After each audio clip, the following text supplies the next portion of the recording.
Hey guys, welcome back to the channel. In the early days of the game, there was already an Esther summon event, along with her artificial. So is Esther really an early game monster in Mongil Star Dive, or just a limited banner that the community hyped up because of the launch? I've spent quite a lot of time researching this character, going through all kinds of community analysis, doing real combat testing, comparing team comps, and today I'm putting everything together into a single video so you have enough information to decide. No bias, no I rolled so I praise. I'll try to present everything as objectively as possible. Let's get started. First, let's talk about who Esther is. She's a 5-star unit, wind element, assassin class, and her role in a team leans toward on-field DPS or switch DPS. The publisher actually put Esther as the first rate up because she has a direct elemental advantage against Amon. That means right from the initial design, she was positioned as a unit with real early game combat utility, not just a waifu banner for show. That's a pretty clear signal of the developer's intention. Now let's get into the most important part, how Esther's kit works.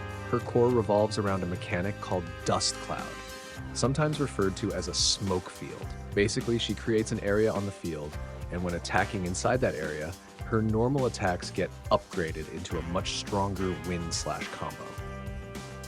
It sounds simple, but it's actually a fairly deep system. A standard rotation looks like this. Esther enters the field, applies crowd control or groups enemies, then activates Dust Cloud. Inside that Dust Cloud, she starts spamming enhanced normal attacks to build up damage.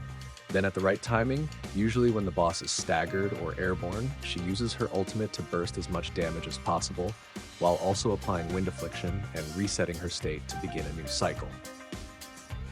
It sounds smooth, but this is also where many players lose damage without realizing why. The key question is whether to play short cycle or long cycle. I've seen some very detailed analysis on this, and the numbers are quite convincing. In theory, each short cycle deals about 245% damage, while a long cycle can reach nearly 400% on the final hit. In actual practice, 3 long cycles give around 198% total damage, while 4 short cycles only reach about 982%. That means long cycle clearly delivers higher damage even with fewer rotations. The key point is that if you cancel too much or too early, you'll miss the final hit of the cycle, and that hit contributes a huge portion of the total damage. The practical takeaway is simple. If you're not comfortable with the character yet, don't try to play like a speedrunner with constant cancels. Prioritize stable long cycles first. It's safer and gives better damage in most situations. Another important mechanic is dash cancel. This technique lets Esther perform more enhanced normal attacks within a single smoke window, which sounds great, but the problem is that it's limited by stamina. She can't dash cancel infinitely, and that's why she works very well with supports that help reduce stamina consumption. To put it simply, Esther's true damage ceiling depends on player skill, not just stacking enough stats and letting it run. This is both a strength because she has a high skill ceiling and a weakness because not everyone can fully utilize her. So how strong is Esther in real combat? I'll be straightforward. She is strong, but in a conditional way, not the kind you can throw into any team and expect her to carry automatically. Her clearest strengths are strong AoE clearing, consistent wind pressure, and extremely high burst when the boss is staggered or airborne. In a properly built wind team, she is one of the most dangerous early game carries right now. But her weaknesses are also very real. She needs field setup, she needs team support for grouping or buffs, and her AoE is tied to a fixed area with a relatively long cooldown. That means in some modes with highly mobile enemies or large maps, she won't perform at her best. Some voices in the community also say that in those situations, Sangun or Mina can sometimes be more consistent. This isn't criticism of Esther, it's just that each character has their own ideal environment. Now let's move on to team comps, because this is what determines whether Esther works well or not. There are 3 main directions that are being discussed the most. The first and most widely supported is Esther paired with Jiwon in slot 2, plus a flexible 3rd slot depending on elemental weaknesses or additional damage support. Jiwon is an extremely strong choice because she provides pull buffs and wind resistance reduction, everything Esther needs to make her Dust Cloud hit as hard as possible. The second direction is Esther with a wind support come with Sangun or Flare. Flare is especially mentioned because she has a very strong DF reduction effect, helping the entire team deal more damage, not just Esther. If you already have Sangun and Jiwon, and pulling Esther gives you a very smooth win team for early story progression. The third direction is a more premium setup, where Esther is the main DPS, Flare plays the role of destroyer or starter, and Jiwon or another support provides buffs. This is the route for players who want to push her maximum potential. The key takeaway for team building is Esther is not strong alone. She is strongest when the entire team is built around enabling her. For build and artifacts, the direction is quite consistent and easy to understand. Prioritize win damage, crit rate, and attack.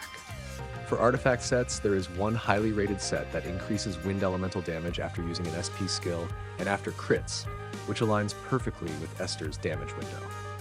For weapons or equipment, there are mentions of options that reduce enemy wind resistance, which is also a very logical direction. In short, build Esther with attack, crit, and wind damage, and prioritize anything that amplifies her Dust Cloud Burst window. For monsterlings or link chains, different sources may vary on specific names, but the philosophy is the same. Prioritize anything that boosts Esther's damage window, especially her wind burst. Now for what I think is the most important part for anyone wondering whether to pull or not.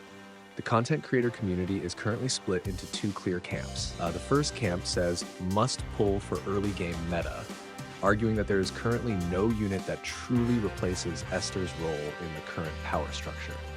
If you want to build a win core to progress smoothly through the story and have a clear direction in the first few weeks, Esther is a very strong pull, especially if you already have Jiwon.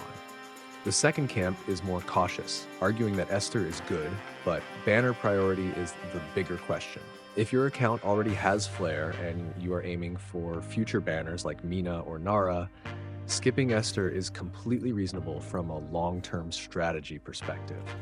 I think both viewpoints are valid and not contradictory because Esther's value depends heavily on each player's account context. There is no one absolute answer for everyone. It's also worth mentioning another point the community is debating. Esther is currently rated very highly, partly because this is still the early game where the meta is not fully developed, tier lists are constantly changing, and nothing is truly stable yet. Some opinions suggest that many current tier lists focus too much on raw damage and don't fully evaluate team-wide utility like buffs, resistance reduction, and DF reduction. This is something you should keep in mind. Day one impressions should not be treated as a long-term truth, and the meta of Mongil Star Dive will definitely evolve as more units and content are released. So what is my honest conclusion about Esther? She is truly strong, not just overhyped. In a properly built win team with well-executed rotations, she is one of the most dangerous early game carries currently available in Mongil Star Dive. But she is not a character that automatically becomes broken in every player's hands, and not every account needs to pull her right now. If you are playing Wind, already have or are planning to get Jiwon, and want a strong team to progress quickly in the early game, Esther is absolutely worth investing in. If you already have a stable core and are saving for more long-term banners, then skipping is also a perfectly valid decision. What matters most is understanding the direction you want to build your account. And if you decide to pull Esther, remember this: don't just pull and play on autopilot. Understand Dust Cloud, build the right win team, stabilize your long cycle before trying advanced cancels, and look for supports that reduce stamina consumption to unlock more of her potential. If you do all of that, you'll see just how scary Esther can be. That's everything I wanted to share in today's video. If you found it helpful, leave a like and subscribe so you don't miss upcoming videos about Mongil Star Dive. I'll keep updating as the meta evolves and new units are released. See you in the next video.